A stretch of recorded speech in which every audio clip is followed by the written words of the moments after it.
At dahil sinipag nga akong gumawa ng mini vlog, kaya naman heto at samahan nyo nga ako hanggang dulo.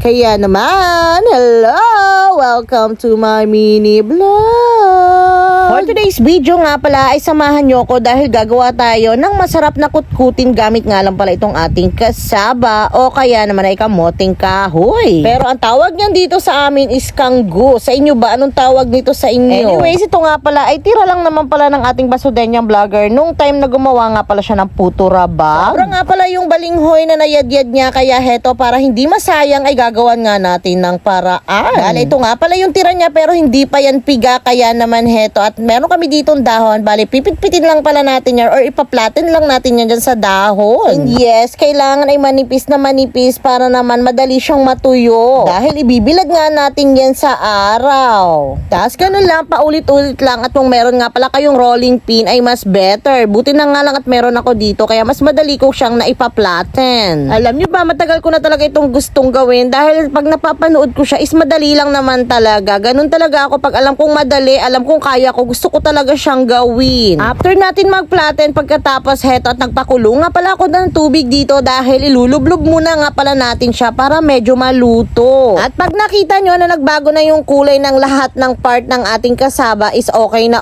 yan and ready na yan for the bilad.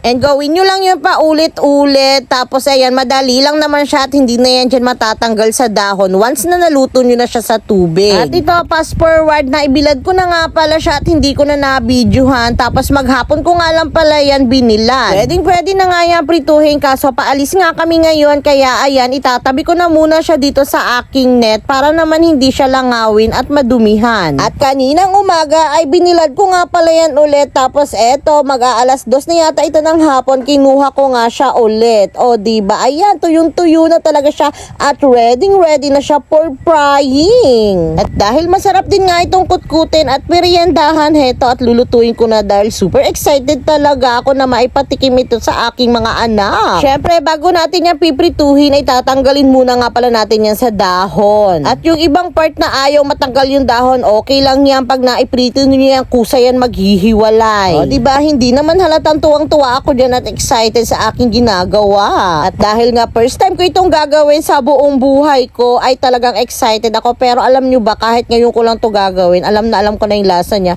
Dahil mahilig naman talaga ako sa kasaba chips. Kayo din ba? And fast forward at ayan, natanggalan ko na nga pala yung iba ng mga dahon at yung iba nga ay medyo may tira-tira pa at medyo mahirap nga siyang tanggalin. Kaya naman, okay lang yan. Maghihiwalay din yan. Kagaya ng sinabi ko, o diba, ulit-ulit. And this is it, pansit. Nandito na tayo sa exciting part at piprituhin na nga pala natin itong ating nagawang kutkuti na gamit ang kasaba. At dahil kakaunti nga yung mantika natin dito sa bahay, kaya ayan, pinutol-putol ko nga pala itong ating chips para naman magkasya habang piniprito natin siya dahil baka hindi abutin lahat. At eto, nagpabili rin nga pala ako kay Dada nitong ating cheese powder para naman medyo may lasa-lasa siya ng cheese. Kasi yung mga nabibili ko, meron talaga silang nakalagay na ganyan. At ayan, naglagay na rin nga pala ako dyan ng mantika para naman painitin na natin. Tapos, chinek ko lang kung talagang mainit na yung ating mantika. And perfect, mainit na siya. Kaya naman, simulan na natin. Dapat pala hindi gaanong malakas yung apoy natin dito dahil mabilis nga pala siyang maluto. Para ka lang talaga dito nagpiprito ng cropek. Sa sobrang bilis niya ba namang mag-lucky or maluto. And bali, nagpatulong na rin nga pala ako dyan sa pag-video sa basudenyang vlogger ninyo. And takang-taka siya kung paano ko daw ito ginawa dahil hindi niya nakita yung aking proseso nito nung time na gumawa ako. And nagtira nga pala ako dyan ng isang malaki para naman makita ko kung gaano siya kaganda kung buo mo siyang piprituhin. And tignan nyo naman yan. Ay, sobrang niyang cute. Ano daw? Di ba kahit kakaunti lang yung ating nabilad na kasaba ay tignan nyo naman sobrang dumami na nga siya nung ating naputol-putol. Sabi ko sa inyo, gagawa pa talaga ako nito ng mas marami and syempre i-stack ko yung iba dahil pwede naman talaga siyang pang-stack. Para naman pag naisipan namin magprito ay meron kaming piprituhin na kutkutin. Di ba? Hindi mo na kailangan bumili pa ng kung ano-ano, ito lang, wala talagang halong preservative, purong natural. Fast forward, heto at tapos na nga pala ako magluto. Tignan nyo, sobrang dami and perfect na perfect yan sa amin. Syempre, inuna ko dyan itong napakalaki. Wow, ang crunchy. Masarap? Masarap. Like for real, may lasa siya? Diba? Oo, lasang kasaba chips nga siya. May nabibili kasi akong ganito sa school. Mm-mm. Meron siyang flavor na sour and cream cheese.